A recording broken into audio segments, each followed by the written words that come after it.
early to the space in the Queen's Student Union for the presidential debate. Less than a week to go before we'll have a new president of the United States.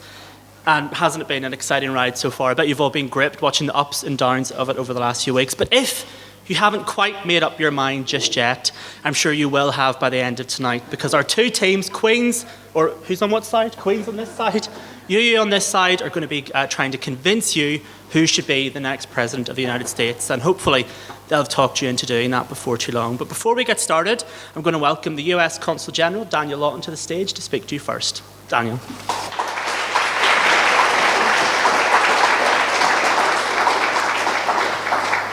Well, distinguished guests, on Tuesday, as Peter said, some 125 million Americans will go to the polls to choose the next president of the United States of America. And this is an election with many firsts. It's the first time in the United States that one of the two major parties has nominated a female to be its candidate for the presidency. This is, if you take the cumulative age of the two major candidates, they are the oldest candidates to run for the presidency of the United States in our history. And if you look at the ethnic makeup of the United States, the largest percentage of ethnic and racial minorities are eligible to vote in this election, 31% of the American electorate. Since my arrival here, I've been genuinely impressed at the level of interest in our political system. I've witnessed how the U.S. presidential election has stimulated intelligent debate and discussion here. And while in my position as a career diplomat, I can't advocate for any candidates, people have not been shy about sharing their opinions with me. Certainly, the three presidential debates, a tradition that has existed in the United States since 1960, have generated even more interest in America, in the presidential race as well as here. The first debate set the record as the most watched debate in American history, with 84 million viewers. So tonight, it's a chance for Northern Ireland's two universities to go head-to-head in a similar way. And I think the 8 debaters that are about to enter, I want to thank the 8 debaters who are about to enter, because they've generously given their time and skills to this special event. And I also want to thank Paul Loren and his team at the QUB Students' Union for hosting us. And finally, I'd like to acknowledge our judges who saw the American electoral campaign season up close during their recent exchange program in America last month. You're going to meet them shortly. They may have policy differences with the United States and with each other, but I think they will agree on the importance that discussion and debate play in any democracy. They are not expressing a political preference tonight, but rather evaluating the debating skills of our participants. And finally, I want to thank Peter Coulter for moderating proceedings this evening. Before joining the BBC, Peter took part in the Washington, Ireland program, where he completed an internship in the press office of the then Speaker of the U.S. House of Representatives, Nancy Pelosi. So Peter, I know you're the right person for this tough job tonight, and it gives me great pleasure to invite you back to the podium. Thank you.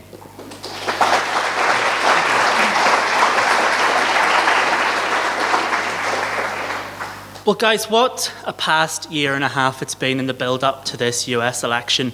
We've been building walls. We've had health scares. We've had people falling into cars. We've have calls for drug testing.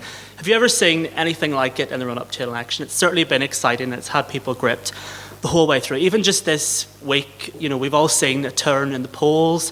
Is Trump ahead now? Is Hillary ahead? Who's going to win? Who knows what's going to happen over the next few days? Everyone just be careful now when you're keeping your emails, where you're keeping them safe. Make sure you're keeping everything on public servers. Just if anyone's tweeting tonight, be careful with what you're up to. So tonight's motion, who should be the next president of the United States? As you can see, I'm joined by my two pals here. One of them will be going into the White House. But who is it going to be?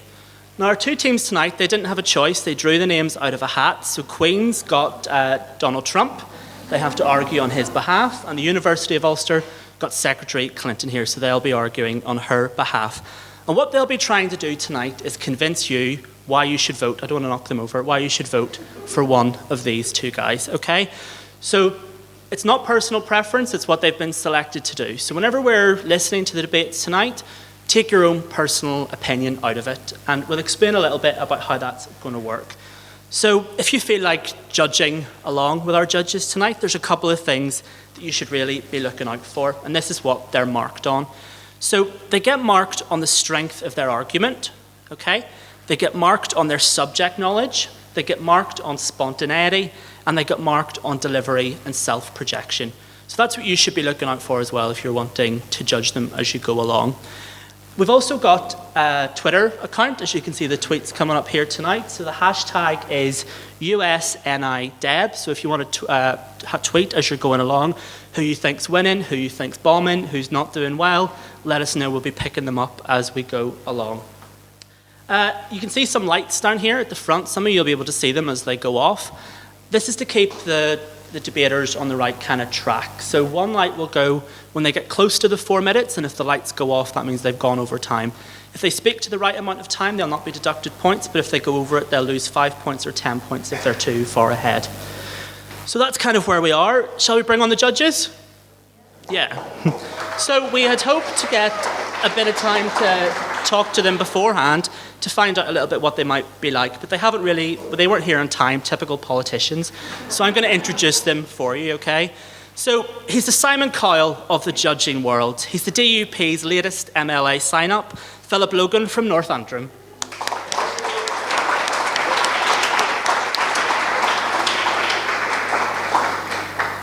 Next up is Daniel McCrea from the SDLP. He again joined the party back in 2016, and he's a representative for them as well. He was in America, and apparently Hillary Clinton's a big fan of his. She pointed him out on the front row of the last talk.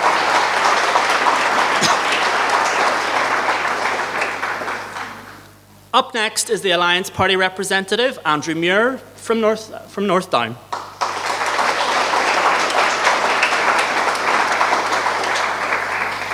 And again, another new Assembly member, Kat Sealy, Sinn Féin, Upper Bann.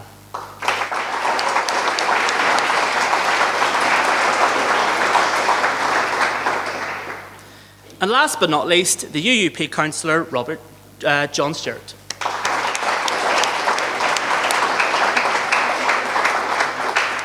So guys, that's our judges. It's almost time to bring on the teams. I'm going to show you what they're competing for tonight.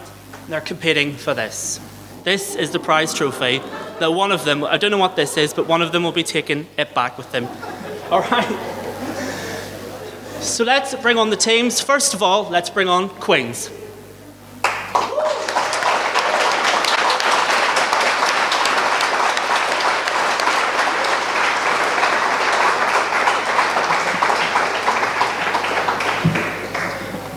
And representing the University of Ulster, and Hillary Clinton, UU.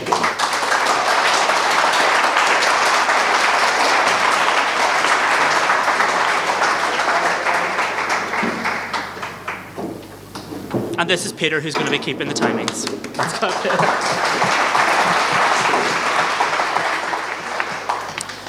Okay, so what will happen now is that the two teams will each make an opening statement. Then each team will follow up. Each debater will get a chance to speak. The teams will be allowed 1 point of order, which will stop the clock and pick up again after that. And each person will speak for roughly 4 minutes. Whenever this is finished, the judges will tally their scores and we'll announce the winner. So let's just get underway. University of Ulster, Hillary Clinton, take it away.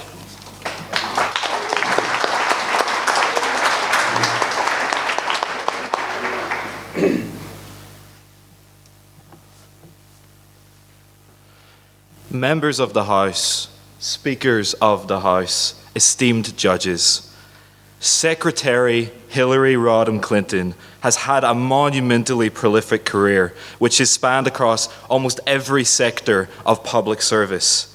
As First Lady, she led the way as a true feminist icon. Hillary didn't stay at home and tend to her husband. She fought vigorously for a better healthcare system, even going herself to Estonia to attempt to figure out why their healthcare was so superior to the United States. But when insurance companies and special interests stumped these efforts, she persevered regardless and created the Children's Health Insurance Program. Without this program, 8 million children would be without health care in the United States. This has been the staple of both Hillary's political career and indeed her life. She is a boundary breaker. She was one of only 25 women in Yale Law School when she enrolled, and who could ever forget that magnificent speech in 1995 at the United Nations in which she declared that women's rights are human rights and human rights are women's rights. This inspired millions of young women to aspire to more. And of course, as a powerful woman, Hillary has had to withstand so many baseless attacks from the far right in America and elsewhere that there seems to be a different Hillary Clinton every 2 years, depending on what Fox News has recently declared her to be. Yet, aside from all of the noise, her policies are sensible, fair, and full of compassion. And this is where she really stands apart from her opponent. She is not perfect, and I'm not going to try to convince you that she is.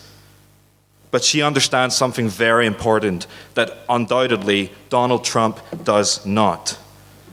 She understands that a politics of fear will get us nowhere.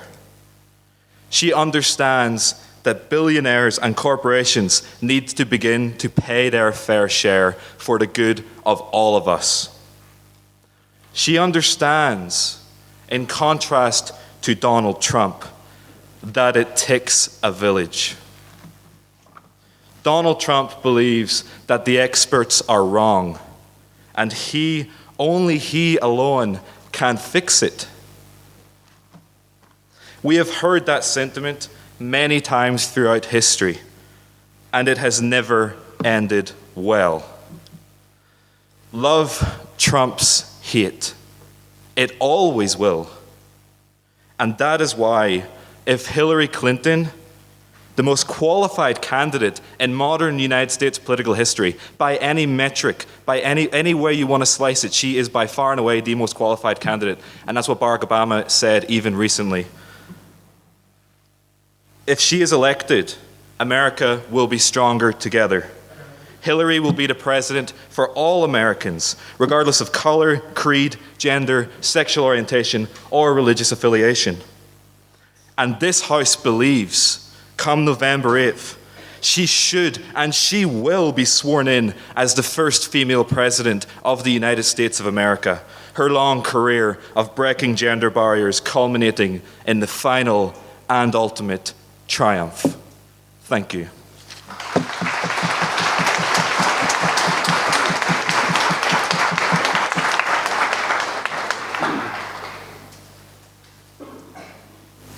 Queens, you're up next.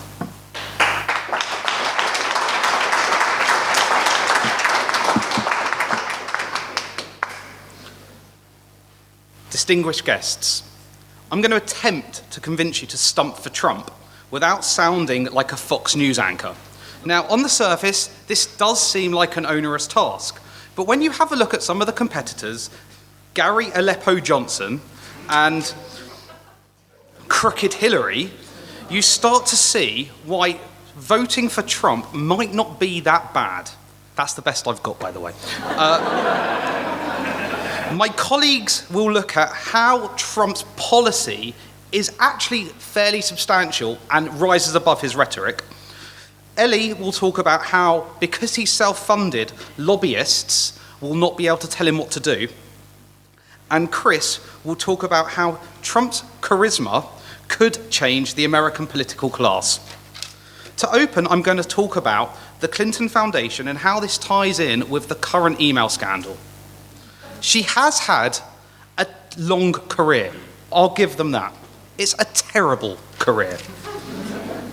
Dick Morris, a former advisor to Bill Clinton from 1978 when Bill was running as the Arkansas governor, has explained in his recent book that this all started when the Clintons realized that they were going to be poor when they left the White House, and Hillary wasn't going to have any of that. She got used to the governor's mansion when in Arkansas and the White House when Bill was president.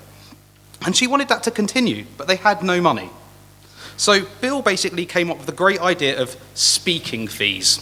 Now, these were taken initially from Morgan Stanley, JP Morgan, Goldman and Sachs, and these were taken after he was the president when he deregulated banks. Now, this deregulation is around how the investment side of a bank is allowed to join up with the retail side of the bank, something that we've now realised caused the latest banking crisis. Now, I'm sorry, they talk about Trump not listening to experts, but Bill was the person who started this all off. Now, you've got to look at how Hillary lost the election to Obama, and then all this money started coming in again when she was Secretary of State.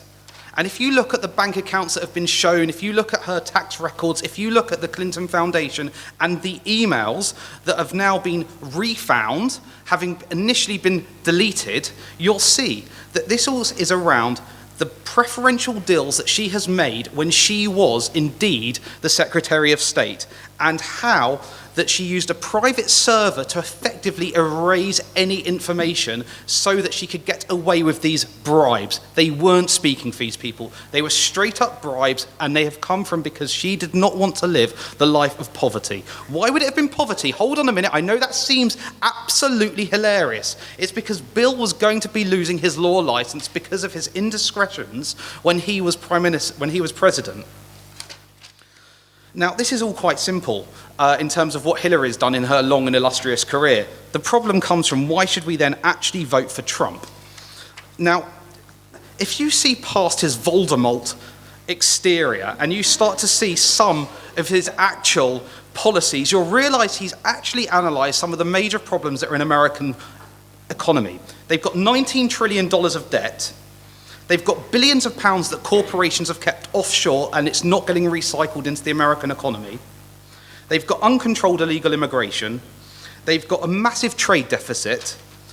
They need to invade less countries worldwide, and they need a corporate strategy which is going to keep US businesses in the US. Now, these have all been identified by Trump in his ridiculous demeanour throughout the debates that have happened, firstly in the Republicans, then into the actual presidential debates. So with a sensible debate in Congress, you can see that these key topics that Trump has identified and no one else has will make America a lot better than Crooked Hillary ever could.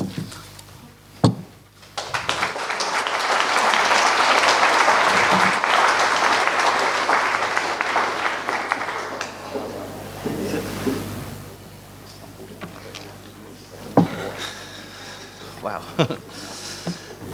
Hillary Clinton has been an attorney, first lady, senator, and secretary of state.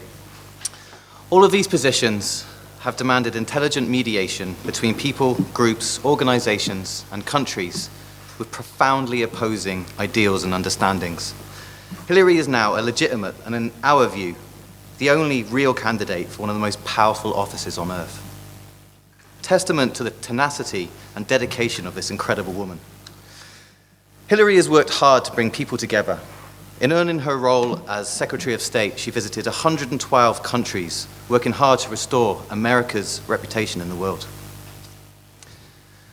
When it seemed inevitable that Iran was close to becoming a nuclear power, Hillary played a critical role in persuading Russia, China, and 9 other UN Security Council. Point of order from Queen.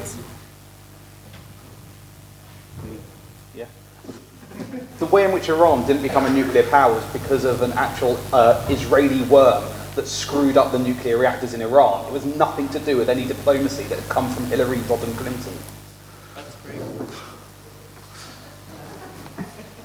Damn it. Chris, can respond to that. Thanks. Let me just find the right notes. There was a man on the ground, what's his name?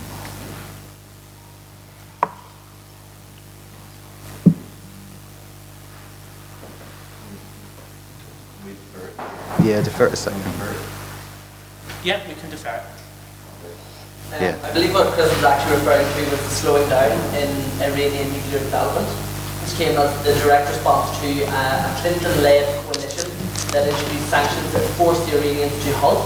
It has been universally claimed, even by Republicans, in fact, and so he is just trying to put off many comments. Thank you, University of Ulster. Let's restart the clock. Okay, so ultimately that encouraged Iran to concentrate on their energy and financial sectors and leaving thoughts of nuclear weapons neutralized. In 2012, the conflict between Israel and Hamas was escalating in Gaza. Another war in the Middle East seemed inevitable. Hillary flew to Israel, convened meetings with leaders, and within 24 hours had negotiated a ceasefire, which ushered in the quietest year Israel has seen in a decade. So why are those points important? Well, these examples show a person committed to and engaged in promoting a positive global image of the US, with extraordinary negotiation skills and who works tirelessly towards establishing a stable world. Hillary Clinton has shown herself to be a strong and capable leader, with many years' experience dealing with sensitive and volatile political situations.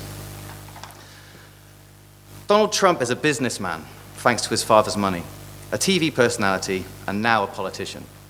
Back in August of this year, he addressed radical Islamic terrorism in a speech outlining his views. During this speech, he made many statements that were flawed. Here's just 3 of them. Statement 1. The father of the Orlando shooter was a Taliban supporter. There is no evidence to prove that statement is true. The father in question is actually quoted as stating publicly that both Al-Qaeda and the Taliban are all enemies of humanity. Statement 2. The rise of ISIS is the direct result of policy decisions made by Obama and Clinton. The origins of ISIS go back to before the Obama and Clinton administration even began. Statement 3. I've always said we should have kept the oil in Iraq. The Bush administration went to massive diplomatic efforts, assuring Middle Eastern allies that they hadn't invaded Iraq for the oil. The keeping of this oil would have actually been a serious breach of the Geneva Convention. And why are these flawed statements important? Donald Trump could potentially become one of the most powerful people on earth. If he becomes president, these statements have shown that he's managed to dangerously alienate and persecute an individual with an entirely unsubstantiated claim. He callously blamed Obama and Clinton as responsible for one of the most brutal organizations the world has witnessed. And he states for the record that he is in favor of what is essentially a serious war crime. This man is not fit to be president. The bottom line is this: Hillary Clinton should and will be president of the United States of America. Thanks for listening.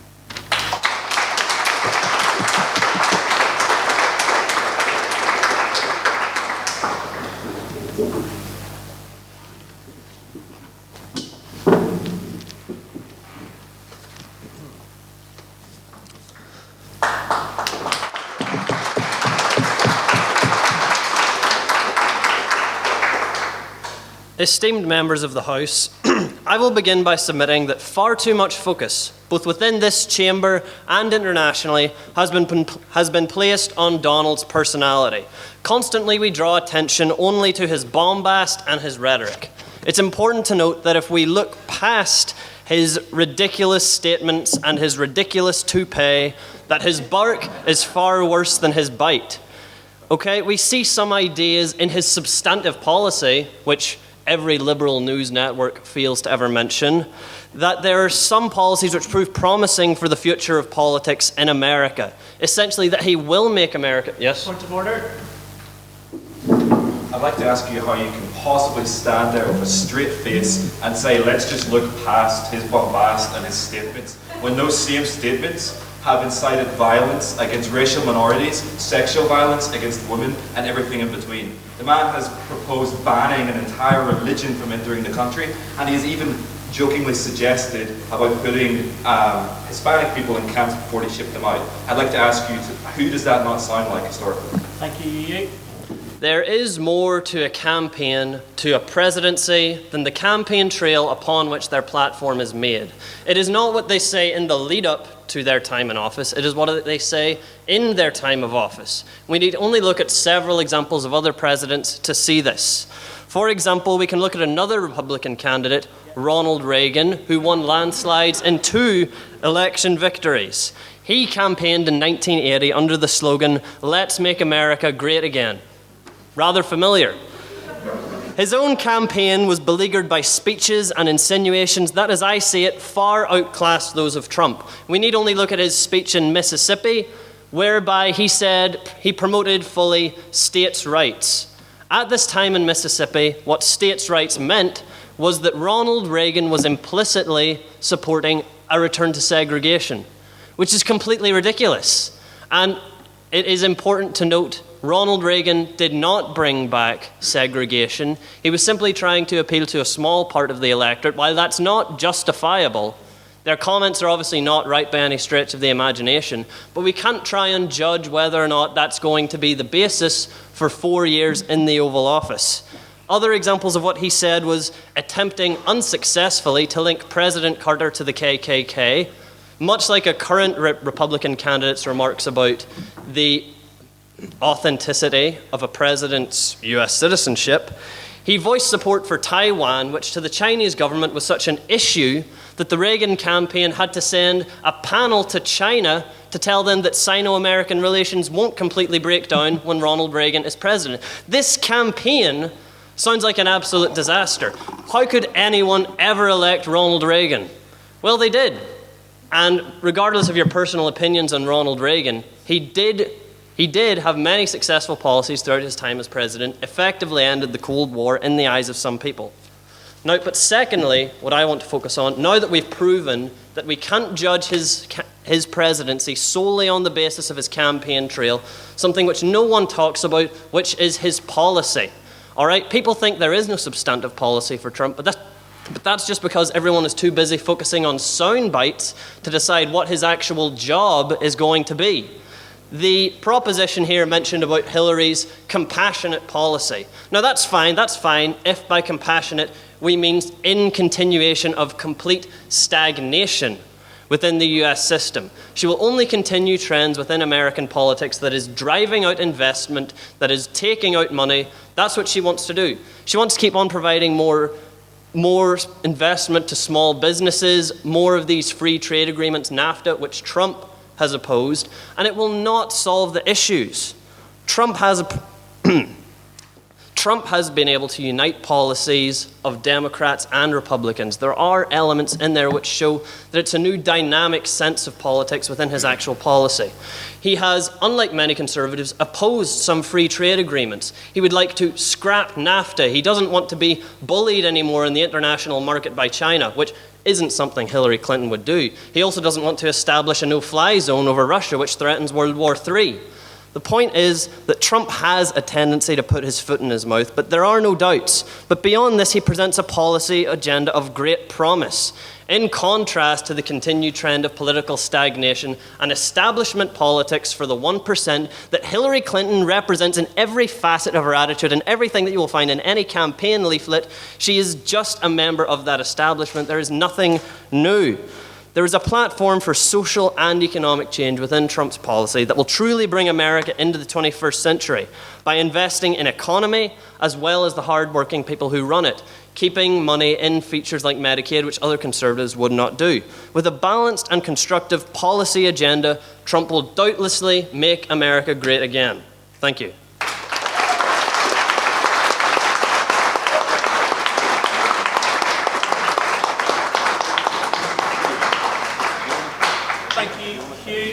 Up next, and just to make clear with points of order, the clock will stop when there's a point of order so it can be addressed.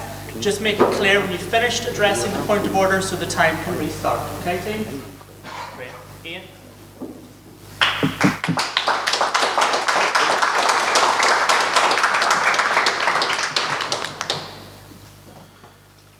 Ladies and gentlemen, firstly, I'd like to start by reminding the previous speaker that Ronald Reagan is in fact not running for president this year. Hillary Clinton will boost the economic growth of the United States with a focus on the middle class in particular. She will cut taxes on the middle class and small businesses to afford them more breathing room, whilst also allowing more women to enter the workforce by forcing companies to pay for some much needed family leave. These changes would reduce the chokehold that the current United States economic system has on the aspirations of the middle class, whilst also giving small businesses more of an incentive to start up and create a fairer work environment for women. Hillary would spend money where it needs to be spent. Her national infrastructure plan allocating $27 billion to repairing the grossly outdated and disheveled bridges, roads, and buildings that unfortunately are no longer fit for purpose. I'll accept. Hillary Clinton has no plans to help the investment for large corporations. The United States, at 35%, has one of the largest corporation tax rates in the world. Trump would help alleviate this, whereas Hillary's policies would continue to drive out large investors, which is where the heart of the economy lies. Okay, I've prepared for that later on in my speech, so you will get to that, but I'd just like to say, what you're proposing, she's not going to stifle major corporations. What she is going to do is she's going to make those major corporations pay their fair share. Because for far too long, the 1% in the United States of America have used tax loopholes to get away with ripping off the working class and the middle class. And they're scared of Hillary Clinton. She will close those loopholes and she will put the money back to where it needs to be, in the hands of the people. Finished. Hillary would also allocate sections of the budget specifically to care for the disabled, to give kids a head start in education, and also fund the retirements and provide assistance for fossil fuel workers as the USA moves towards a much needed energy overhaul. Hillary Clinton will make a significant dent in the gap which exists between the upper class and the middle and working classes by promoting fair growth. She will raise the federal minimum wage to a more humane $15 an hour, increase workers' benefits, and support trade unions. College, you'll be glad to hear, will be made tuition-free under President Clinton, and debt would be reduced significantly to allow students greater economic mobility after graduating. She will let the economy breathe once more and provide some much-needed federal intervention to ensure that the big corporations can no longer abuse tax loopholes, which she has voted against in the past. The very same tax loopholes that her opponent, Donald Trump, abused in order to steal millions upon millions of dollars from the hard-working American people that put that money into his bank account in the first place. Perhaps it is no wonder he hates her so much. Let's get on to Donald Trump. Let's compare Hillary's plan to his. Because this is about the issues, no matter what they try and say, this is about issues. Trump is proposing a flat tax rate of somewhere around 15%, although we can never be sure as to the exact details because this is Donald Trump. His economic vision is an archaic form of trickle-down economics, the naive notion that if you make the rich even richer, they will actually spread the wealth across society, rather than, doing what they always do and taking advantage of those systems to increase their own profits at the expense of the middle class. 2 days ago, we saw the release of an unprecedented letter addressed to the American people.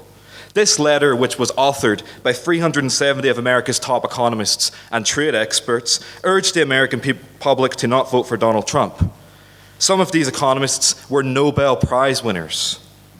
This drives home the real terror that has been manifested in the hearts of those who understand what they're talking about as a result of Trump's bizarre and dystopian economic plan.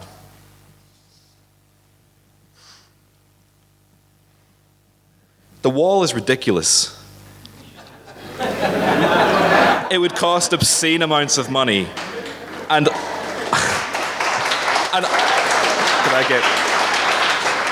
frankly, all the wall would do is create a market for wall-sized ladders. You have to think there's something nefarious and sinister about an apathetic businessman who all of a sudden finds within himself a manifestation of patriotic pride he'd never felt before and decides to run for president while also promising to do everything economically that would make him richer. The bottom line is clear. President Clinton will make America fairer. She will make America more competitive. She will smash barriers. She will not make America great again, but under her plan, America will truly be stronger together. Thank you.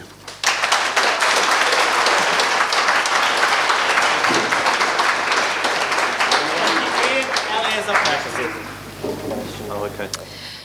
Esteemed judges, honoured guests, ladies and gentlemen, throughout my speech I shall address why the funding behind both the Clinton and the Trump campaign shows why Trump would make a better presidential candidate.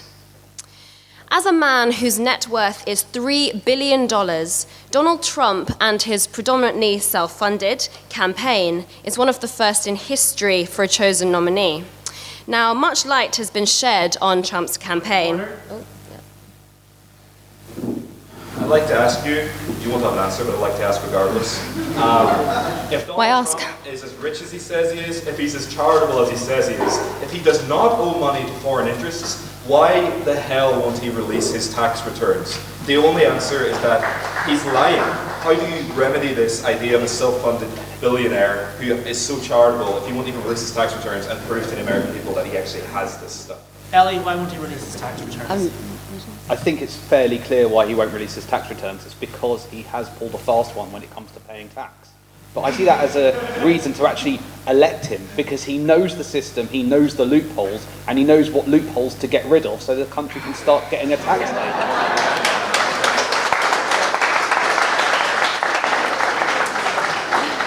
Thank you, Trump team. Restart the clock.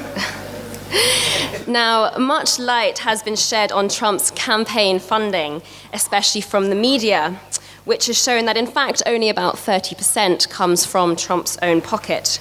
However, the other 70% of Trump's funding does come from independent contributions.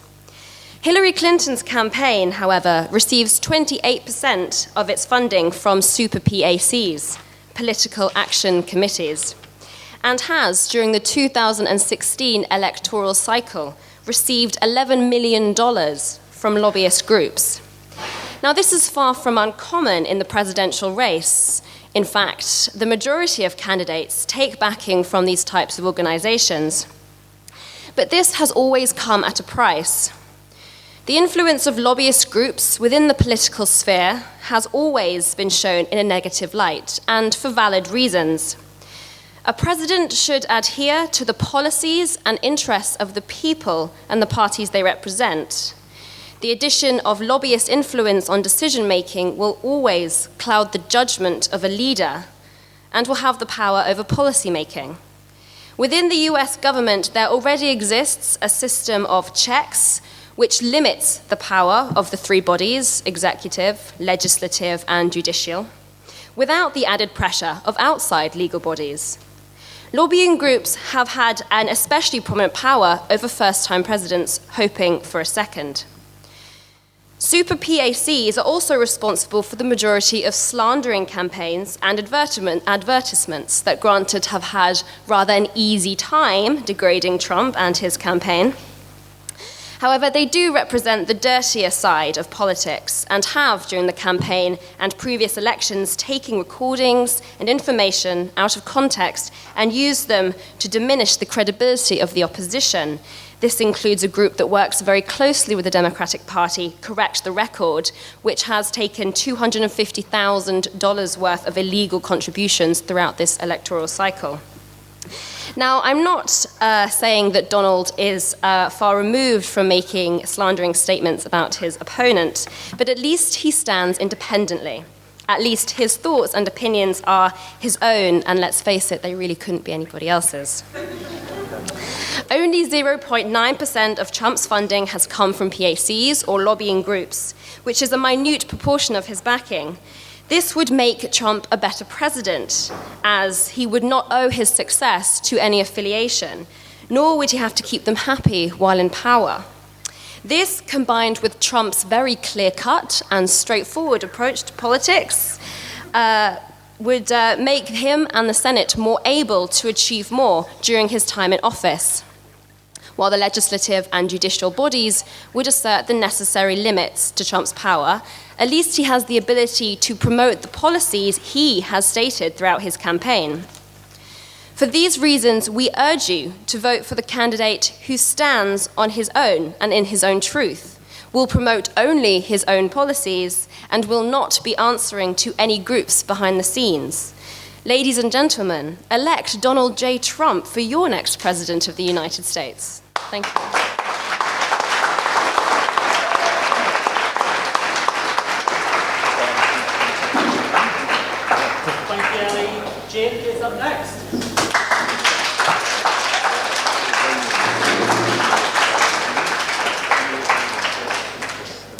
Thank you.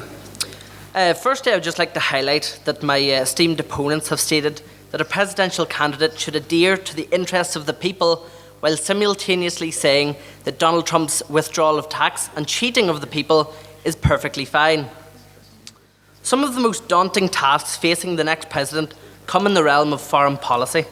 The stability and experience that Hillary Clinton provides is imperative in maintaining US strength worldwide.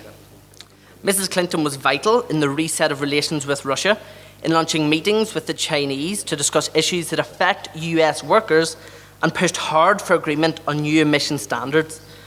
Mrs. Clinton has a tried and tested plan to combat terrorism, to improve intelligence and counter-terrorism coordination, to reduce radicalisation, and to promote reconciliation among disenfranchised groups. Mrs. Clinton put together the sanctions on Iran that led to the recent nuclear agreement and proposes the same effective policy for North Korea. As opposed to rolling over and submitting to Russian control in Syria, Mrs. Clinton proposes combating ISIS with the aid of native Kurds while combating their social media recruitment across the web. Most importantly, ladies and gentlemen, a Clinton presidency assures US allies of continued and staunch support and enemies of a stern and experienced opposition not afraid to make difficult choices for the US people. Against this steady hand, we have a politically inexperienced newcomer with non-existent or outright negative relationships with world leaders. This is what Donald Trump represents, and the inflammatory rhetoric that he espouses with such vehemence is universally condemned on the international stage and can only weaken an already endangered American legacy. Mr. Trump has already expressed his support and aid for Vladimir Putin. Not only does he actively support the Russian regime and their horrific human rights abuses, but he proposes to strengthen their position by surrendering power to them in Syria because, in his words, they are better affected to effect change. Why is he pawning off the responsibility for stopping ISIS?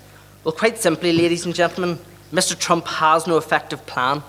His half-baked ideas so far have been to bomb Syrian villages, to torture alleged terrorists, and to kill their families in retribution. His answer to a conflict that began with dissatisfaction with Western intervention and abuses is to abuse and murder innocent people while flouting international decrees on human rights. Mr. Trump threatens to remove US expertise and troops from South Korea, which would only embolden the North Korean regime, and plans to pressurise his old friend China to crack down on North Korean nuclear development. This stance represents a curious dichotomy. He uses jingoistic rage against the Chinese to garner support among the disenfranchised, and yet expects them to defend the United States and their allies against unchecked North Korean aggression. His provocative behaviour and speech have alienated many traditional US allies. Mr. Trump believes in ransoming US support in Europe, in labelling the Mexican people as rapists, and removing US backing in negotiations between Israel and Palestine. Sorry, on that point. Point of order. Have you not heard what he came out and stated last, that he has absolutely no intention of doing that?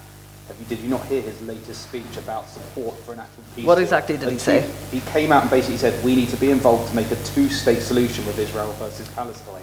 And that is exactly the stance I think everybody should be taking, and he has now taken. So you've actually not kept up to date on the information. His exact quote was that the United States would remain impartial and remove support for any particular group. Just to sort of get that out of there. The subsequent loss of support a Trump-led America will face will only be exacerbated by his provocation of less friendly countries. Mr. Trump believes in the ripping up of nuclear treaties with the Iranians, the expansion of military presence in the South China Sea, and threatening foreign governments if long-standing agreements are not rewritten. Mrs. Clinton has brokered the deals. She's met the leaders. Essentially, she's been around the proverbial block. It is my belief, and the belief of my team, that she is the only viable choice for President of the United States. Thank you very much.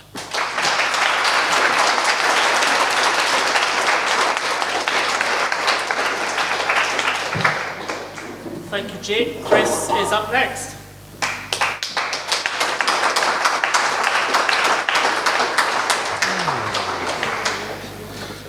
Ooh, boys, oh boys, oh boys. So we've heard a great deal from my opponents tonight about the character of Trump, his ineptitude, his inexperience. But we've also heard from my preceding speakers on my own side, some of the great good things, or possibly even great things, that Trump could achieve. And one of the things that I would personally like to bring up is that it is a remarkable fact that Trump is the only mainstream political candidate for the US presidential election to challenge the foreign policy consensus in quite some time. However, all of this is predicated on the idea that Trump would be tamed by the weight that the Oval Office exerts upon the president. Point of order. Yes? What's sounding too much like Mr. Trump? You're wrong. When you say that Trump is the only mainstream political candidate that has ran for president recently who opposes the foreign policy consensus, I'd like to give you one name, Bernie Sanders. He opposed it far more excellently than Trump. And if you think Trump is opposing the foreign policy consensus. Trump was opposing the foreign policy consensus when military officials were terrified at his continued questioning of why they couldn't possibly, he said, why can't we use nukes? It's a waste of money. We paid for them, we may as well use them. Does that not terrify you? Now, forgive me if I've missed this, but is Bernie currently running for president?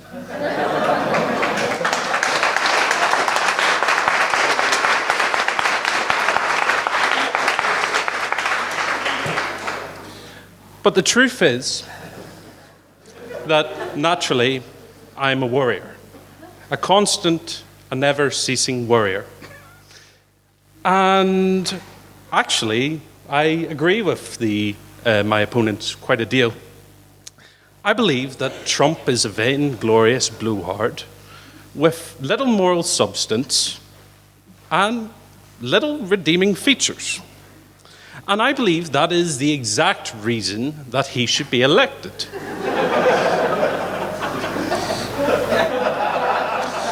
It is not for what he would do, but for what he is. There is something deeply wrong in the US political system. We've all seen this. I mean, how could you not observe it when you look at some of the people that they're putting up in front of us? Donald Trump and Hillary Clinton. It's abysmal, to be honest. It's not good enough. So something needs to happen. And the truth is that Donald Trump is no freak or aberration. He is something that the system has wrought upon itself. Neither it, nor the Republicans, nor the Democrats, for putting a candidate who might plausibly lose to Donald Trump, must be let off the hook. It's frankly ridiculous.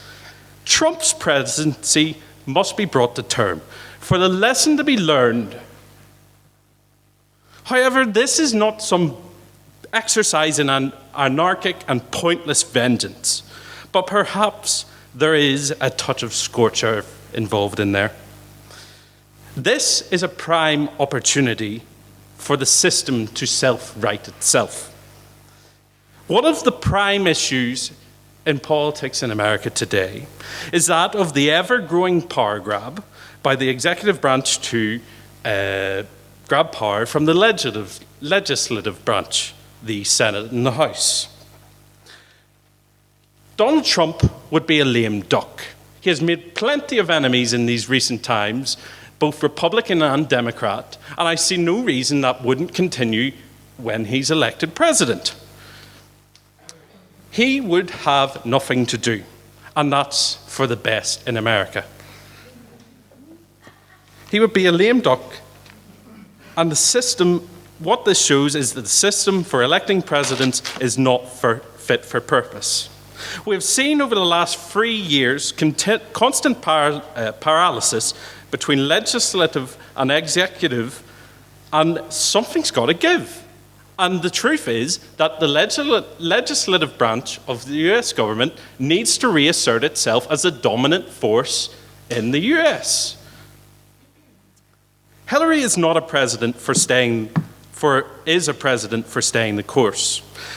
However, the tide of anger that Trump rides on will only be fomented by such a Clinton presidency. Something dramatic must happen. And so I must ask for you to elect this useful idiot so that America can be self-righted again. So vote for Trump. Vote for the idiot.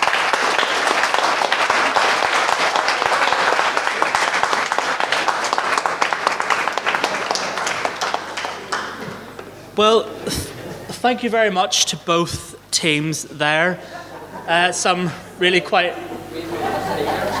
We're taking questions from the floor now? No, okay.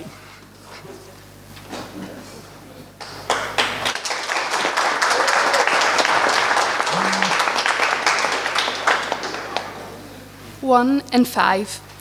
According to the National Sexual Violence Resource Centre, 1 in 5 females will be sexually assaulted while still in college. During their lifetime, a further 1 in 5 women will have been victims of severe physical violence by an intimate partner. It is this kind of violence against women that Hillary Clinton has been working towards combating. And this is a stark contrast to Donald Trump, who has himself been a perpetrator of such violence against women.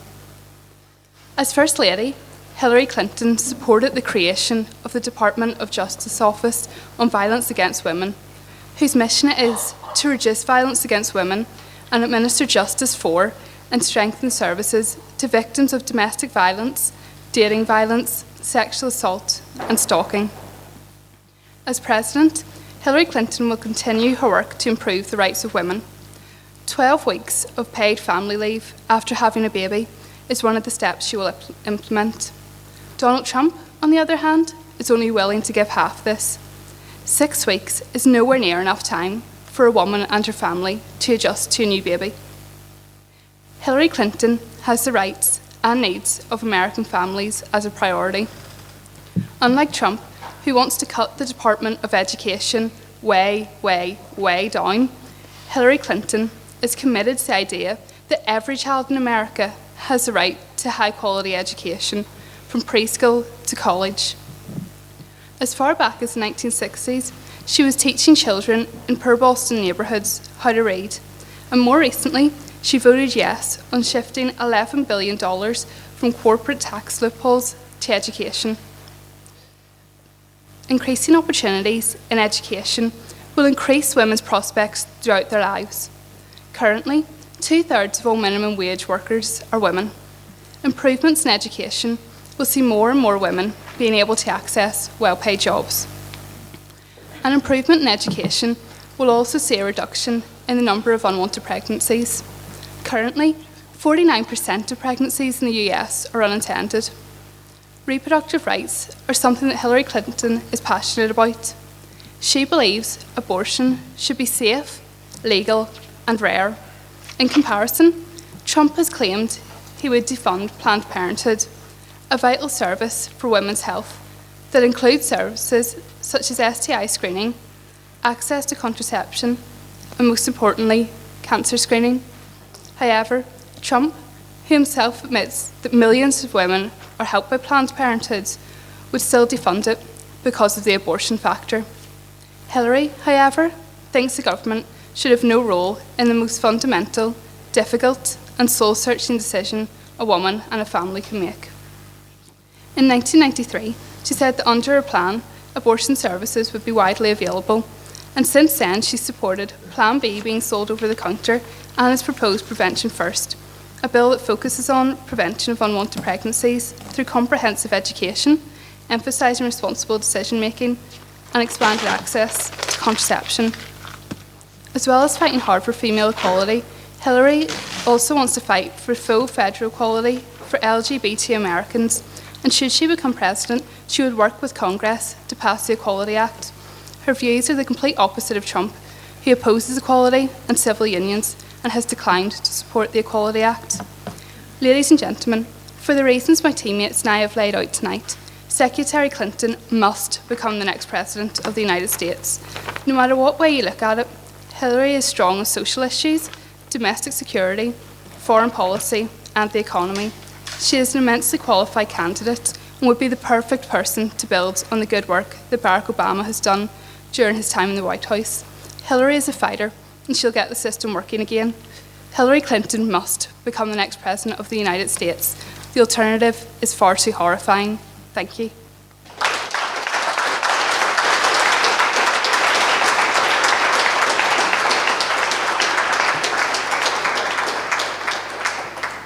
Thanks, Sarah. And now Craig to make a closing argument for the Trump team.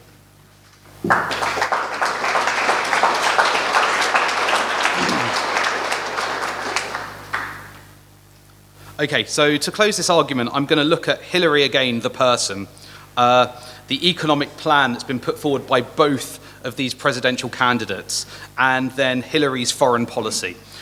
So in terms of Hillary, I have to concede that she will probably do more for women's rights than Donald Trump. I think that's fairly clear. I'm not even going to start to take that argument on. However, if she's in prison, she can't. So it doesn't really matter if she will. The fact is, he's offering 6 weeks of maternity leave. That's more than that's happening at the moment. Now, as somebody who personally disagrees with paid maternity leave and parental leave at all because of the impact it's going to have on small business, I have to say let's start slow at 6 weeks and build that up. That's a much better plan than what Hillary, the criminal, is putting forward. Now, the other point to mention is on abortion. Now, the Democrats have got a long history of trying to get late-term abortion put through Congress. Now, late-term abortion is partial birth abortion. Now, I'm somebody who is pro-choice, but I'm not that pro-choice. I do not want partially born babies being killed. That's a Democratic policy. That's what Hillary Clinton wants. If you're for that, great. I'm not.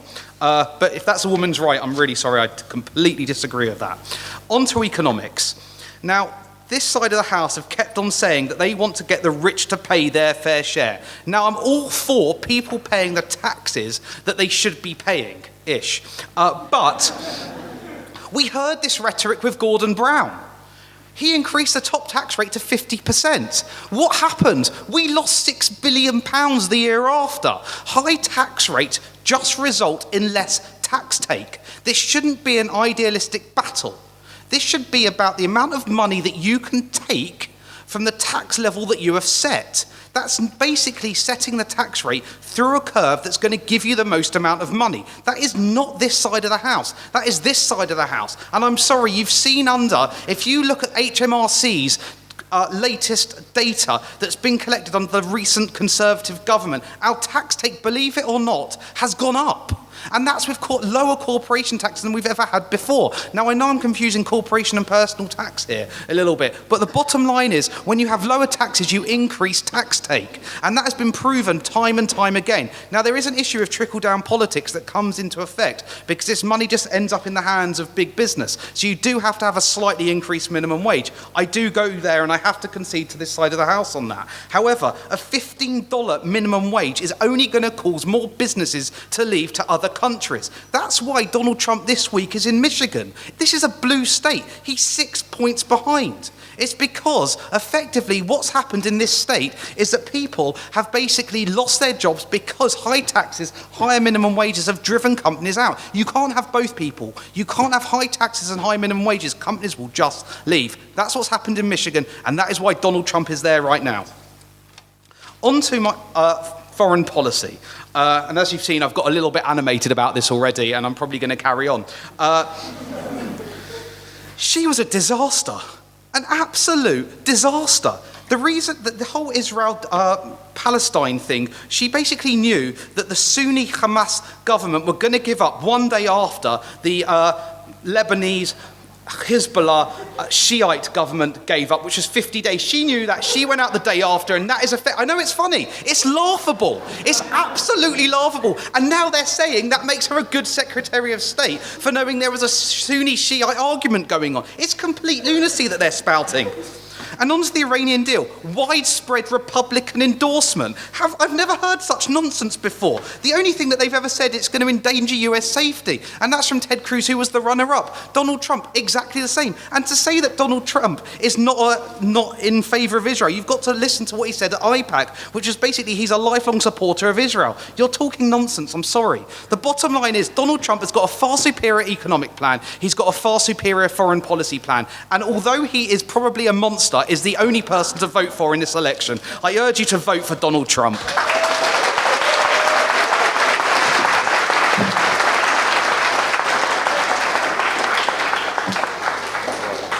Well, thank you very much, guys, for what were some really entertaining and quite informative arguments. I quite liked seeing some of the tactics that were deployed the whole way through it, which we saw quite a lot during the campaign. I particularly liked the one from the Clinton campaign just a couple of moments ago, where they managed to skip questions from the floor and just spin their own narrative right at the end.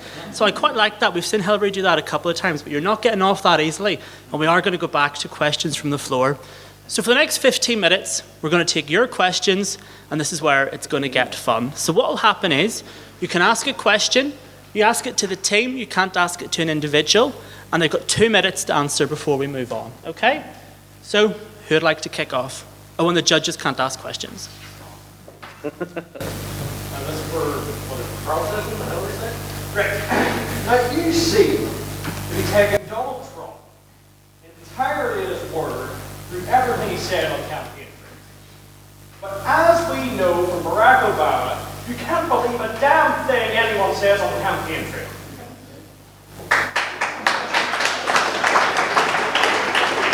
Clinton team, can we believe it? Well, Hillary's campaign, she appropriated that from Bernie Sanders.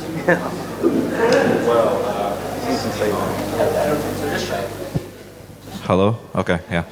Right, well, first off, I'm not quite so sure if saying Trump is a massive liar is a good stump speech for him. That's probably the bad route to go down. And Barack Obama's presidency was unique in that for the majority of his term, you should notice, Barack Obama had a majority Republican House, and the Republican House obstructed his attempts to pass any bill at an unprecedented rate. I mean, they even shut down the government thanks to Ted Cruz. So, I mean, how can you expect a man to really get stuff done when he's being completely obstructed? That is not how the American system works. Thankfully, it is not a dictatorship. It'll be even more thankful if Donald Trump gets elected that it's not a dictatorship. And you can't just pass through whatever you feel like passing through. So I think that's kind of a moot point.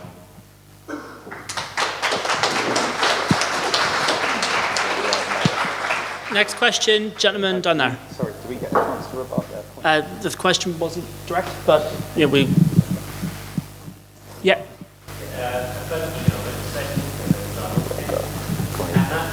say that Donald Trump is doing more to support large businesses. Since it is small businesses which represent the largest amount of job growth in the United States, how do you square that as being better for the economy?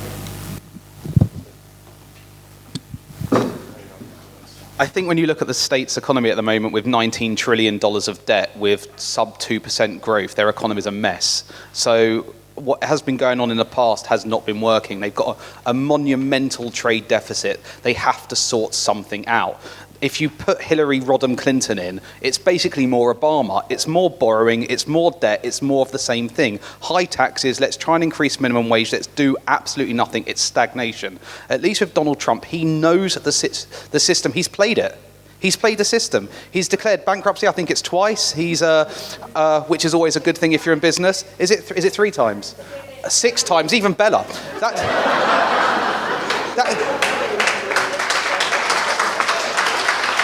That's just a great way, and it just shows you how much he knows how to wipe debt off, right? That's exactly what America needs, somebody that can wipe off $19 trillion of debt, right? And if he can do that in the business world, he can definitely do this in the international arena. He can wipe off this $19 trillion of debt, and he can get spending where money needs to be spent. In education, the American education system needs a bucket load of money, right? And that's the first place it needs to be spent, but they've got no money to spend. So put him in, let him declare bankruptcy in some form or another, and let's get the American economy going. Vote for Trump. Make America great. Yeah.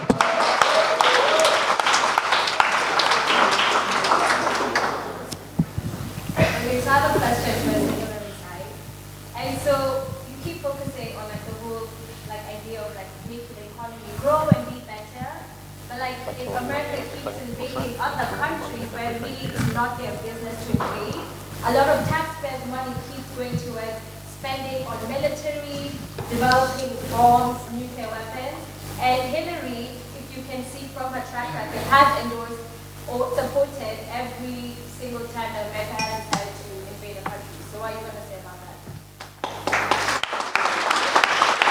Okay. Pardon? But you've still got 2 minutes. Well, I think that standard Literally bringing the roof down tonight, everybody. Okay, Clinton team, 2 minutes. Jake.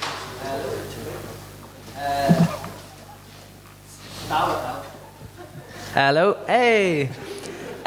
Firstly, your concerns are perfectly valid, and I share them.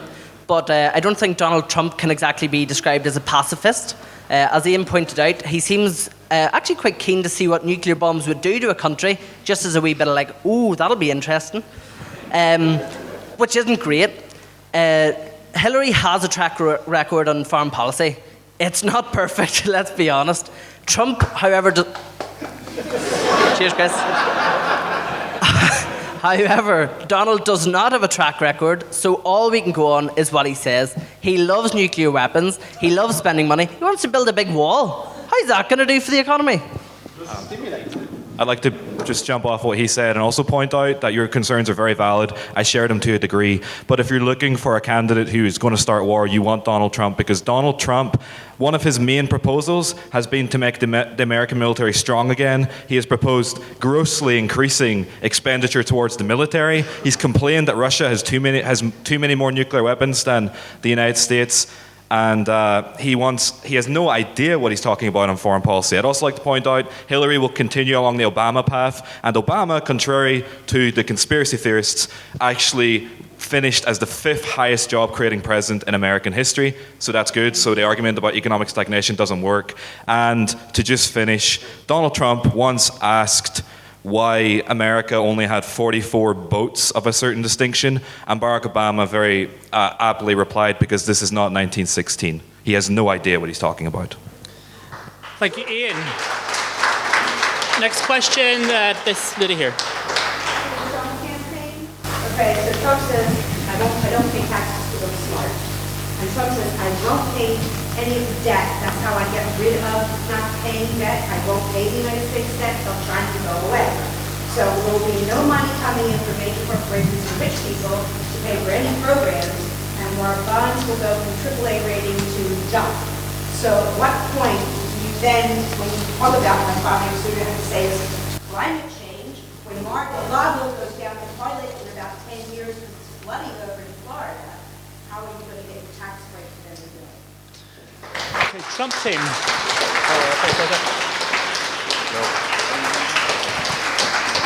Craig. If there's laws in place, there's laws in place. So it's about abiding by these laws. I'm sorry, the tax code in the States is monumentally huge. It's worse than our one in the UK, right? So this basically means he's able to play the system. So let's make a simpler tax code. Let's have a flat rate of tax. That is the best way to raise revenue in the country. Let's not have this ridiculous 10,000-page document on tax that most accountants don't know, that favours big business, if this is what their side is wanting. In terms of declaring bankruptcy, if that's the law, that's the law. You're allowed to use the law to your own advantage. So I don't understand why people have got a massive issue with that. That just means he knows the system, right? So surely you want somebody who knows the system, who's played the system, who can change the system, rather than a lifelong politician who has no idea about what's going on. Now on to climate change. I don't believe it happened. No, I'm joking.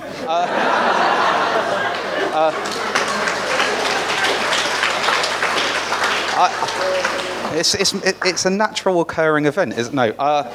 Tried that one now.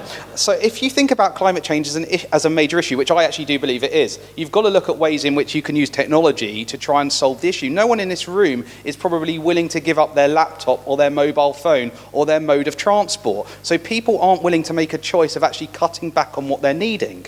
Right? So we have to use technology to allow people to carry on living the lives they're living. Now, I don't think either candidate here is actually talking about ways of, apart from actually Theresa May here, good Conservative, is talking about ways in which you can actually use technology to try and help climate change here by investing in various things like solar panels on cars and solar panels on roofs and electric cars. That's what's needed. It's technology. It's having an actual industrial plan to sort that side of things out. I now sound like a Tory spokesman. I am. Thanks, Craig. The girl down there. This question is for the Trump campaign.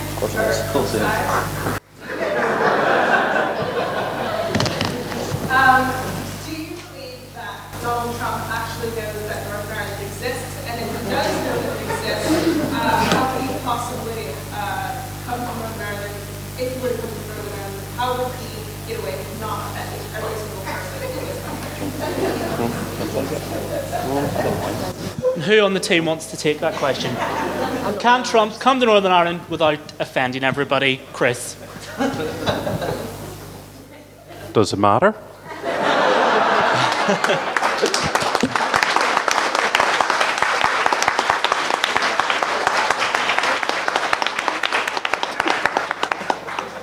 Have we any questions out there for Team Clinton or for both teams? If I could just say, of course it matters. Of course it matters. You know, politicians have very large sets of staffs who prepare them for foreign dignitaries, half of whom they don't know their names at the best of time. I bet even Hillary Clinton hardly knows any of the names. You know, that doesn't make a great president. Really, what's important is who a president surrounds himself with. And I understand that Trump is getting the best, the hugest, greatest people in and involved. Thank you, Chris. And of course, we think Trump does know where Northern Ireland is. We were talking earlier on about how he had attended a Sinn Féin fundraiser a few years ago, so we think he does know who some of the parties at least are here anyway. Catherine can maybe fill us in later on about the links. So, any questions for the Clinton camp?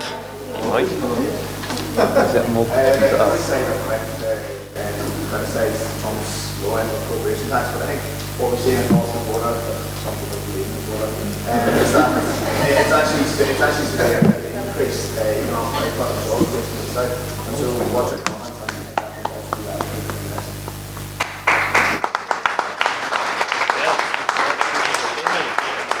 Can you take that question again just a bit louder? The team couldn't hear you, sorry. So like in the south, we lowered corporation tax and it's created a lot of jobs and serious economic output. What you're quick to criticise Trump's equivalent plan, how the south has benefit from like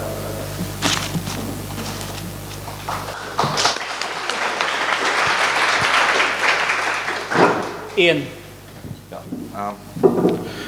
This has become quite a common phrase throughout this debate, and I apologise for this, but I'd like to remind you that Ireland is not the United States of America. You're comparing apples to oranges here. The United States has so many more tax loopholes which can be abused, which is why it's such a big problem. It's clear to anyone, and this is what Bernie Sanders was always, shouting about and waving his finger and everything, that the reason why America is suffering so badly is not, as Donald Trump says, because of immigrants. It's not because of people who look differently than him. The reason why America is suffering is because the rich and the wealthy have not paid their fair share. And this is something which Hillary Clinton would ensure can no longer continue. And again, I'd like to reiterate this point. How could you ever even trust anything Donald Trump is saying? Back in the early 2000s, Donald Trump said that Barack Obama would be the best president they've ever seen. Donald Trump has donated to 12 different political candidates throughout his career as a businessman, 8 Democrats, 4 Republicans. The man has no moral compass. He is complete political putty. You can mold him to whatever you want to mold him to, and that's very dangerous, especially when, and I'd like to rebut my opposition today who said he surrounds himself with the best advisors. They sound like Trump, the best advisors. But he doesn't actually, because Mike Pence is universally hated in Indiana. Mike Pence is a horrific guy for the economy. He's tanked the economy. It's terrible. And trust me, folks, Donald Trump has the best lies. Thanks, Ian. I'm going to take one more question for each camp, or one question for both. Yeah.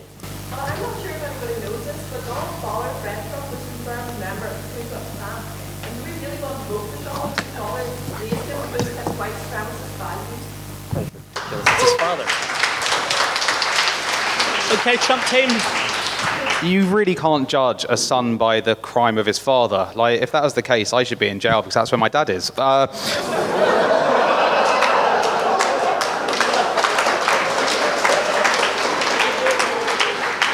On a couple of other points I'd just like to make up here. Anybody can create a job if you spend $19 trillion. That's basically what the amount of debt that Obama has got the states into. Anyone can create a job at that point. Right? So saying that Obama is the best jobs creating president basically is an absolute pack of nonsense. Okay, I could create a job. I don't have a clue about business. I could create a job if I spent £10 billion. It's not difficult. I just employ somebody and give them a wage. Okay, it's really not difficult when you're going to blow that much money, and that's what Obama's done. The other point, they clearly haven't read the reports by the HMRC. Increasing taxation does not increase tax take. Okay, so making the rich pay causes your country to earn less money in tax take. I do wish they would read the report. They can probably get it on their iPhone right now. Thanks, and we can take one final question for the Clinton campaign. Yep. Just the both teams, in your heart of hearts, do you really think that a country of 300 plus million people with a voting population of 100 million plus are being served really well by either of the candidates who will be in danger of being impeached? And you talk about the 6-time bankrupt Trump, and then the self-aggrandizing Hillary Clinton. So the corruption for money on both people is very, very apparent. We see the very poor attitude towards immigrants endured by Trump, and we see the very bellicose attitude of Hillary Clinton over emails that started civil war in Syria to help Israel. So really, is the American public being served well? And of course, these corporations are not being held to account. There's not corruption there, but these two people are up to their necks in financial corruption or one corporate. Okay, thank you. So let's go with the Clinton team then. So each team then, in your final 2 minutes each, in your heart of hearts, do you believe in your candidate? Well, I really feel for what you're saying. I have, my girlfriend is American. I am probably going to end up living there. I studied there for a year last year, and I'm proud to say that I campaigned actually on the ground for Senator Bernie Sanders, because I agree with you, the system is screwed up. It is messed up from the top down. I don't firmly believe in my heart of hearts either candidate will completely fix it, but Hillary Clinton's policies at least make sense and will at least ensure some kind of progress, a slow, steady progress, but that's better than the regression that Donald Trump is offering. I agree that both candidates are corrupt. I'm not here to tell you that Hillary Clinton is, I'm not here to tell you she's a saint or that she's perfect. She absolutely is not.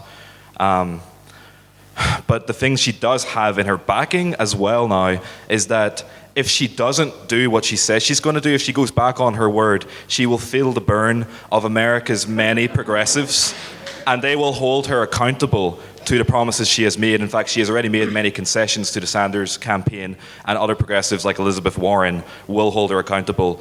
You could see her getting impeached if she goes back on her word, so that's a better reason to vote for her than to vote for Donald Trump. And I just like, my friend here would just like to rebut something that they said earlier. Okay, quickly, your time's Just the question about the Ku Klux Klan. No, we're not judging on the crimes of the father. In fact, Donald Trump has been convicted 4 times for denying services to African Americans.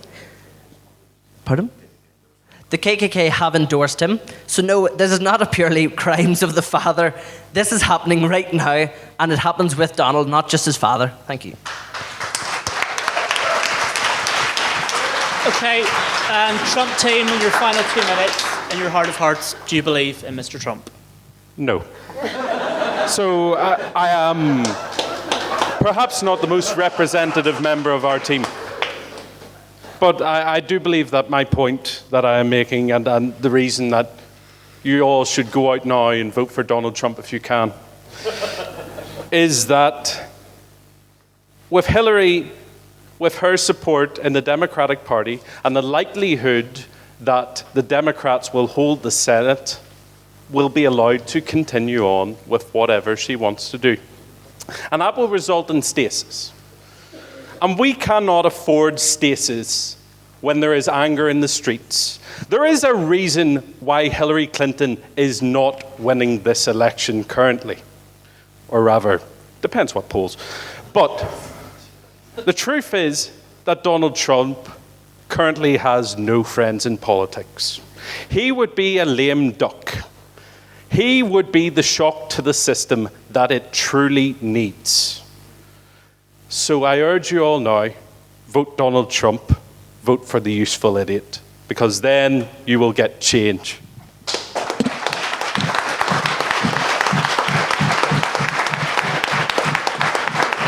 Well, thank you, both teams. That brings the arguments to a close for tonight.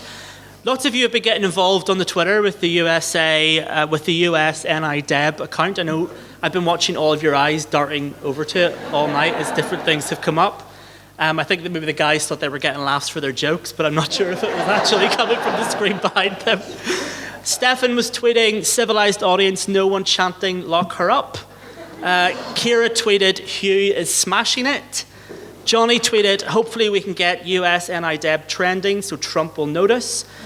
Tom tweeted a picture of Donald Trump as a drag queen saying you can't unsee this, which I think is probably true. Vicky tweeted some great speeches, but I'm still with her. And Lauren says, let's get all those wall-sized ladders ready. So yeah, quite a lot of people have been getting involved. Keep that going for the rest of the evening.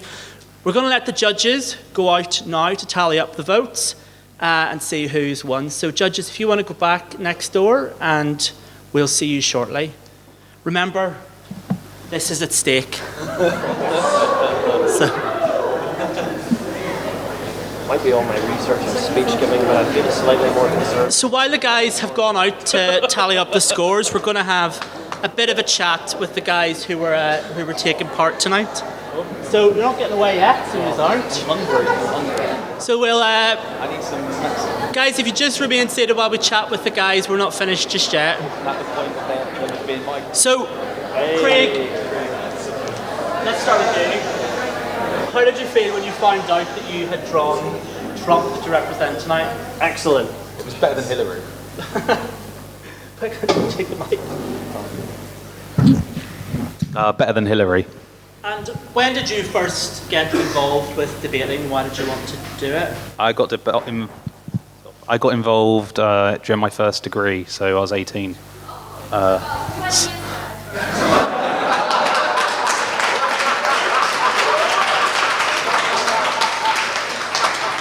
Yeah, about 20 years ago. And what have been some of the standout moments of the campaign for you so far? Of the Hillary, I like Ted Cruz personally. So hearing Ted Cruz was the highlight of my presidential campaigns here. I didn't really like Donald Trump, to be honest with you. I thought it was a liar. At least I wanted a Ted Cruz, Bernie Sanders race. I wanted a proper right versus left argument, and then Americans could actually decide if they were right wing or left wing. None of this sort of let's appease and go down the middle and be popularist, which is basically what we've got in various forms of liberalism and authoritarianism. I wanted a proper right-left battle. And who do you think will win next week? Hopefully not Hillary. So you think it will be Trump? And I don't want him to win. I'd love Gary Johnson to win out of the three of them, to be honest with you. Even though he doesn't know where Aleppo is, that might be a good thing with the new increased size of the American army. And Ian, for your team, how do you guys feel when you found out that you'd drawn Hillary for tonight? Relieved. Very, very relieved. I do not want to make America great again. I do not like those red hats. They're very stupid. And I couldn't live with myself if I had to defend such a Cheeto-faced monster. And what have been some of your standout moments? What has stood out for you in this campaign? In terms of the actual campaign that's going on? The actual campaigns, yeah. Yes. Well, obviously, I've talked about Bernie Sanders, who I love. I was very angry when Hillary won. I was convinced she rigged the election. So I'm not exactly... As Michael Moore recently said, I am not a Hillary voter, so your problem isn't with me. But the reality is, and Noam Chomsky wrote about this recently, that there is a lesser of two evils. The reality is, Gary Johnson's nuts. Jill Stein is a crazy plant lady.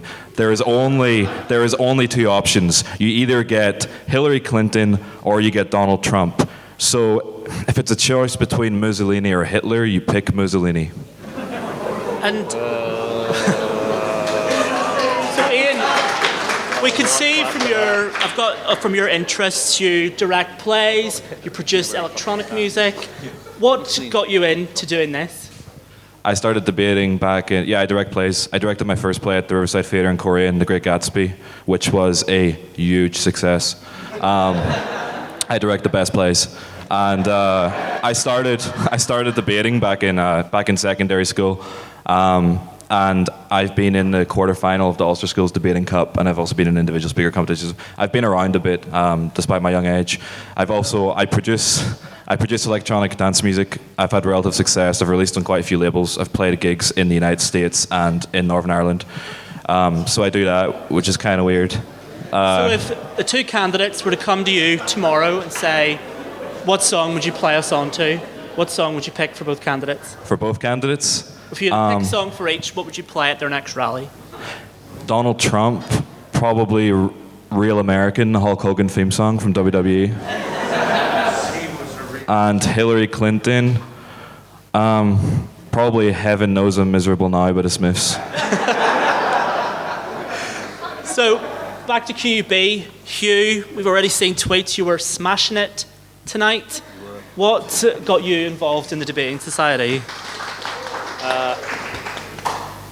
Well, I had done some debating at my secondary school, not a lot, and in my upper sixth year, I'd attended an event which the Literific had ran while I was in upper sixth. I was very impressed, so I just really wanted to get involved once I started studying here, and it's been very good so far. Tonight, probably the highlight so far, but very glad to hear that I'm smashing it anyway. Well, let's see if the judges agree with what our audience think, but I think they probably will, that you've done well. So back over to this side then. Chris, what got you involved? I walked into the wrong room. That's it. I thought it would be interesting to actually debate with people sober for a change. And with research. So you're a computer science student and you work a lot with artificial intelligence. No, I'm not. Oh no, you're not. Wrong one. Was that one? That's you. Too many Chris's, right? So what were some of your standout moments of the campaign then? What moments really interested you? Not very many. After they got rid of Bernie Sanders, I lost all interest, to be honest. Both of these candidates, as everyone has pointed out, are pretty dodgy. To become one of the most powerful people in the world, it's a bit of a worry. So, yeah, I lost all interest after that, to be honest with you. And with the polls changing over the last few days, who do you actually think will win next week? Well, Hillary. She's obviously got the real clout. She's a serious person. Donald Trump, I think, is just there for the laughs. I think people are just voting for him purely out of stupidity. What do the crowd generally think? So for next Wednesday afternoon, Wednesday evening, we find out who has won. Who thinks it's going to be Hillary, cheer?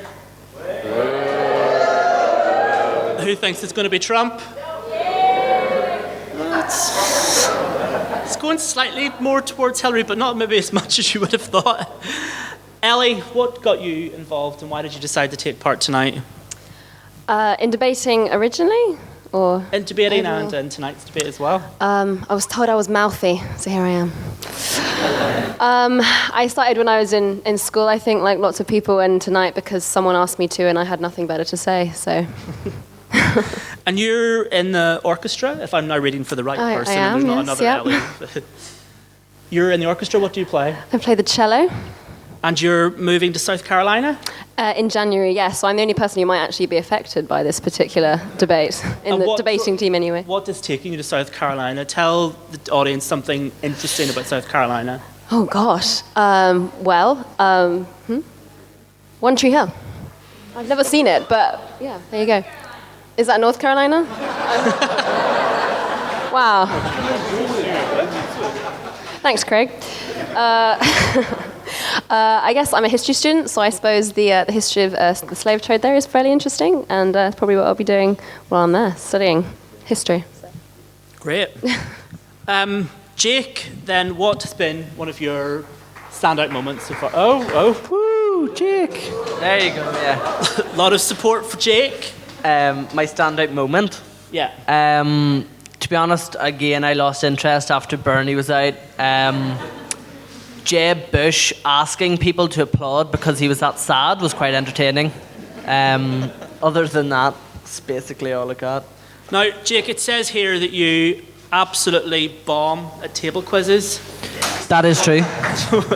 So what? Tell us a bit more about that. Why are you... Is that bomb good or bomb bad? What's... Bomb as in I blow it up because I'm so good. Just my team, and they're here. Woo! We win, so... What's your quiz team name?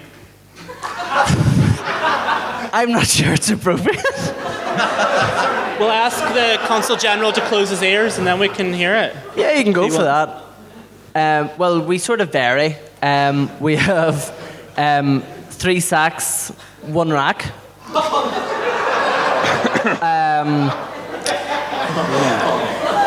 Maybe we have heard enough. There are some children. Maybe we will... But we wish you well with the rest of the table quiz season. Chris, yes. Now that I'm reading the notes for the right Chris, you're Yeah. the one that's into artificial intelligence. Oh, yeah, big time. Artificial intelligence. Funnily enough, it's not as fancy as it sounds in the very slightest. It's a lot of looking at a lot of data and trying to figure things out from it. I swear I'm not building Skynet. I swear. Okay. You all satisfied? No one's gonna... Okay. It's a great subject. And with your background in computer science and technology, have you been interested in the email scandal and how that's played out about keeping stuff on servers? Well, to a certain extent, more interested in the motivations of the groups behind it. Of course, Hillary should get better security. But, well,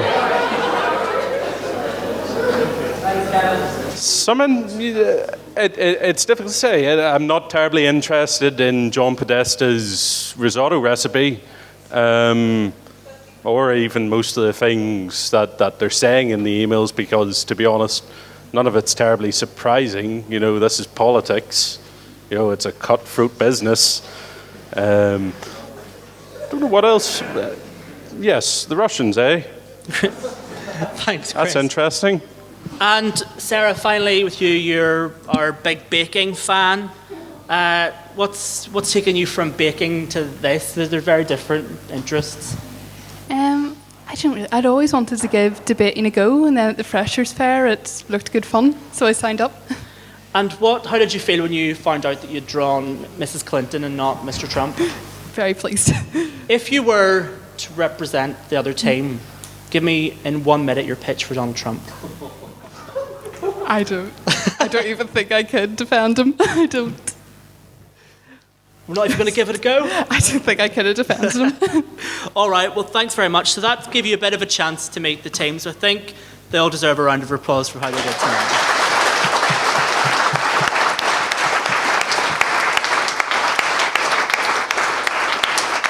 So now it's the moment we've all been waiting for. We've got our who is the head judge? Who got picked as the head judge? Our Mrs. Osborne of the night. It's Kat. Come on.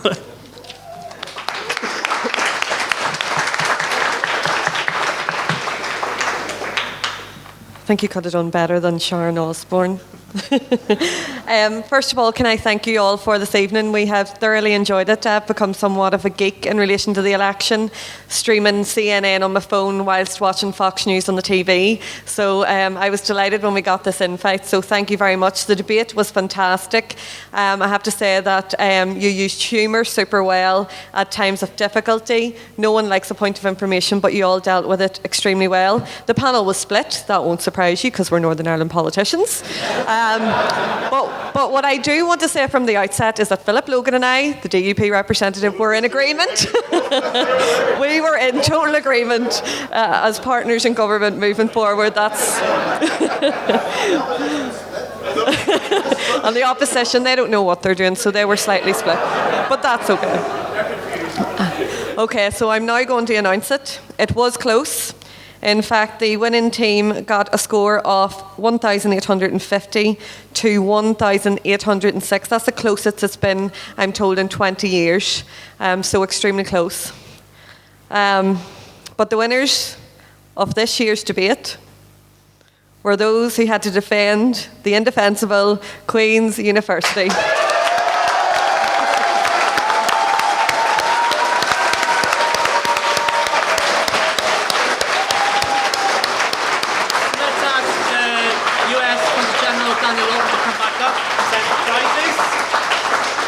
We'll start with runners up. Thanks, Peter. If we could give Ulster University a big round of applause.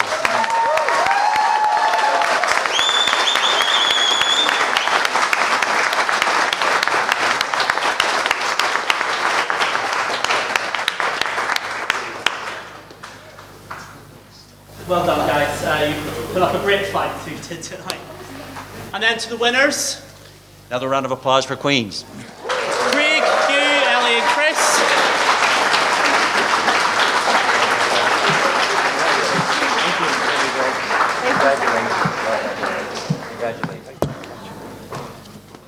I will bring the team captain up to collect the trophy.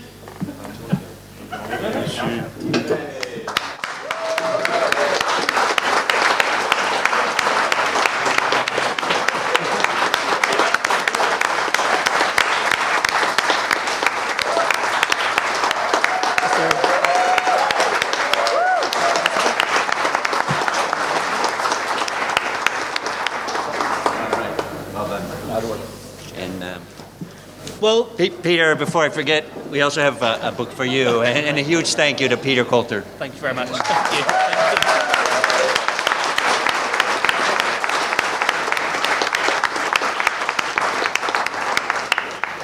Well, guys, that's it for tonight. Thank you very much, everybody, for coming along. Thank you to Queen's. Thank you to the University of Ulster. Thank you to Peter McKittrick for all the work that he's put into organising this as well. I think some people might be going downstairs for a drink, maybe, if you want to have some more of these ideas discussed. Stay tuned over the next few days. It's going to be an interesting couple of days ahead. We'll see you back here in 4 years. Thank you.